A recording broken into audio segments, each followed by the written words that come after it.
एक बार एक छोटी सी बच्ची हाथ में मिट्टी की गुल्लक लिए भागती हुई एक दवाई की दुकान पर गई।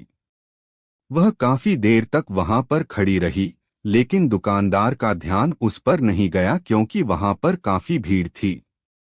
उसने दुकानदार को कई बार बुलाया, लेकिन दुकानदार का ध्यान उस पर नहीं गया क्योंकि वहां पर भीड़ बहुत थी। फिर इस बच्ची को गुस्सा आया और अपने मिट्टी की गुल्लक को वहीं काउंटर पर जोर से रख दिया। इसके बाद दुकानदार और वहां पर खड़े सभी लोग उसे बच्ची की तरफ देखने लगे। दुकानदार ने उसे बच्ची से पूछा कि बेटे आपको क्या चाहिए, तो वह बड़े ही भोलेपन से बोली मुझे एक चमत्कार चाहिए। यह सुनकर दुकानदार को कुछ समझ में नहीं आया और ना ही वहां पर खड़े लोगों को कुछ समझ में आया। सभी उसकी तरफ देखने लगे। फिर दुकानदार ने उससे कहा कि बेटे चमत्कार तो यहाँ पर नहीं मिलता है। तो बच्ची को लगा कि वह उसे झूठ बोल रहा है। उसने कहा कि मेरे गुल्लक में बहुत पैसे हैं। बताओ आपको कितने पैसे चाहिए? मैं आज यहाँ से चमत्कार लेकर ही जाऊंगी। तभी काउंटर पर खड़े एक आदमी ने उससे पूछा कि बेटी क्यों चाहिए तुमको चमत्कार? तब उसे बच्ची ने अपनी कहानी बताई। अभी कुछ दिन पहले मेरे भाई के सर में बहुत तेज दर्द हुआ। मेरे पापा मम्मी उसको हॉस्पिटल ले गए। उसके बाद कई दिन तक मेरा भाई घर नहीं आया। मैंने बहुत बार अपने पापा से पूछा, लेकिन उन्होंने मुझे कुछ नहीं बताया। वो बार बार यही बोलते रहे कि वह कल आ जाएगा, लेकिन वह अभी तक घर नहीं आया है। तभी मैंने देखा कि मम्मी रो रही थी और पापा उनसे कह रहे थे कि हमारे बेटे के इलाज और दवाइयों के लिए जितने पैसे चाहिए उतने पैसे मेरे पास नहीं हैं। अब उसको कोई चमत्कार ही बचा सकता है। तब मुझे लगा कि मेरे पापा के पास अगर पैसे नहीं भी हैं तो क्या हुआ, मेरे पास तो है।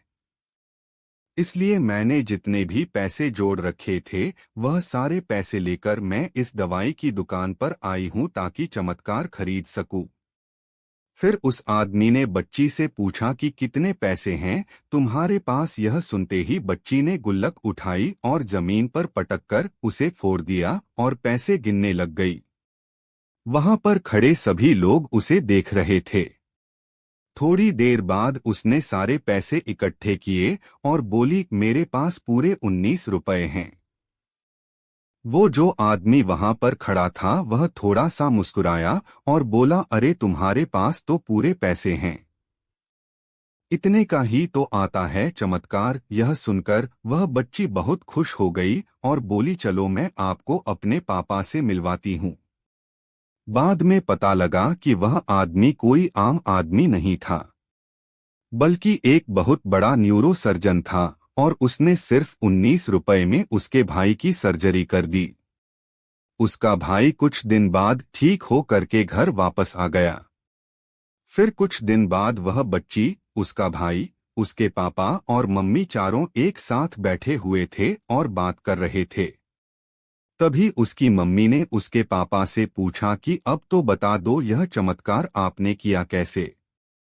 तब उन्होंने अपनी बेटी की तरफ देखकर कहा चमत्कार मैं नहीं, इसने किया है। तो यहाँ पर एक बहुत बड़ी सबक है जो हम उस छोटी सी बच्ची से सीख सकते हैं। जिंदगी में कभी कभी ऐसा होता है कि हमको कोई रास्ता नजर नहीं आ रहा होता है और हम लोग हिम्मत हार जाते हैं।